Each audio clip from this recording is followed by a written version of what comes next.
राधा स्वामी जी आपके साथ 26 जुलाई के टोरंटो कनाडा में जो सवाल जवाब किए बाबा जी और हुजूर जी ने वो शेयर करने जा रहे हैं।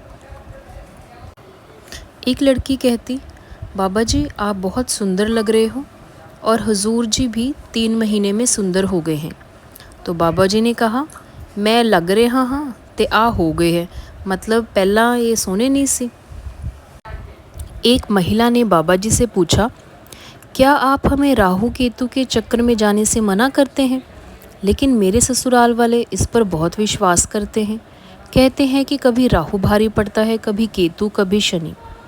तो बाबा जी ने कहा, बेटा सबसे पहले अपना ध्यान बढ़ाओ, भजन करो, भजन सिमरन करो, इन चक्रों में मत जाओ, राहु केतु ऐसे ही होते हैं।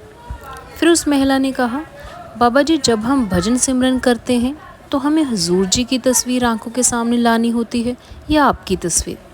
तो बाबा जी कहते हैं, तुम अपने माथे पर किसे बिठाओगे? कभी राहु को, कभी केतु को, कभी शनि, और अब हुजूर। उस समय हुजूर जी बाबा जी की तरफ इशारा करते हुए कहते हैं, बाबा जी की तस्वीर आपने सामने रखनी है। एक लड़के ने कहा, बाबा जी मुझे 3 साल से कोई बीमारी हो गई है, डॉक्टर को भी कुछ समझ नहीं आ रहा, वो कहते हैं कि नॉनवेज खाया कर फिर ठीक हो पाएगा।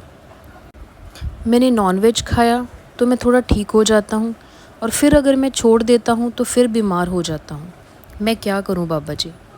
तो बाबा जी ने कहा कि बेटा इस तरह की कोई बीमारी मैंने तो आज तक नहीं सुनी जो अकेले नॉनवेज खाने से ठीक हो जाती है, और एक तरफ तुम कह रहे हो कि डॉक्टर को कुछ समझ भी नहीं आ रहा।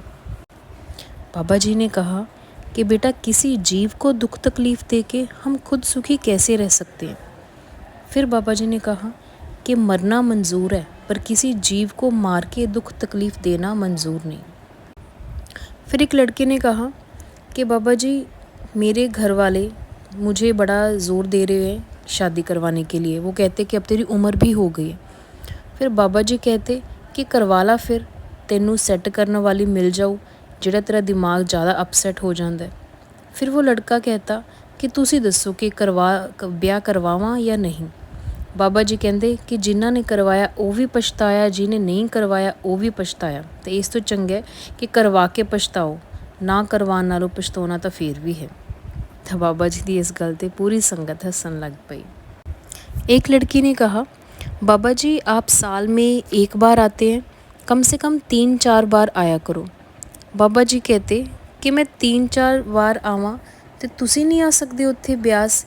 फिर कहा कि मैं एक बार जो समझा के जांदा तुसी उस ते अमल करदे हो, जदों पहली क्लास पार नहीं हुई तो दूजी च किवें जाओगे?